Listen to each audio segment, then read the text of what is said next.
দোস্ত তুই এই জায়গায়, তোর আমি অনেক খুঁজছি দোস্ত। আর বেটা ছাড়, কে এই বেটা? যা ওদিক যা, আপন ওদিক যা, মানুষজন তাকায় রয়েছে কিন্তু।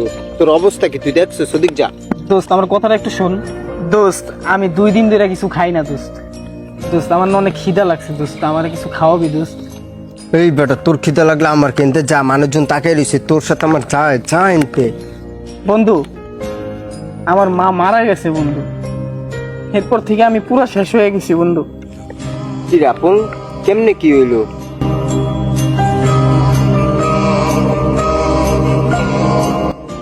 এই জায়গা ব কি স্যার সব খুললে কত আমার কি হয়েছে? দোস্ত আসলে সেদিন যে ঝড় হইলো না, ওই ঝড়ে আমাদের ঘরটা পুরো ডুবে গেছিল বুঝছস।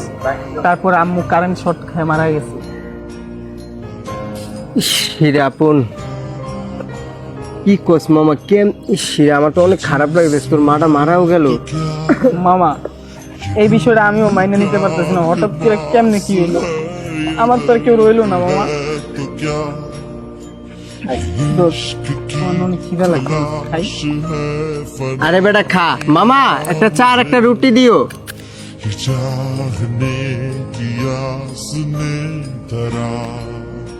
দোষ এটা খা।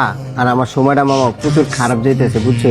কদিন আগে চাকরিটা চলে গেল, বাসা থেকে বলতেছে বাহিরে পাঠাই দেবো, অনেক পেনে আছি বুঝছোস।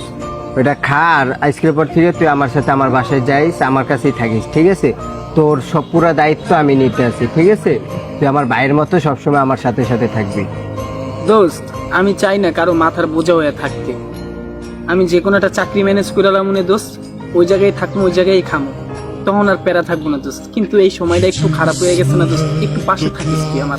এই বেটা তুই হঠাৎ এই কথাটা কি কইলি যে কিছুদিনের জন্য থাকবি? মানে তুই আমার সাথে, তোর এখন বর্তমানে কেউ নাই, আমি তোর সব, আমি তোর গার্জেন, আমি তোর সব। তুই আমি যতদিন বাইচেছি তুই আমার সাথেই থাকবি, আমার বাসায় থাকবি, আর আমার আমি চাকরি তোরে লই দিব, আমি যেটা করবো তুই ওইটা করবি, একসাথে কাজ করবো, ঠিক আছে? আচ্ছা বন্ধু ঠিক আছে, যা।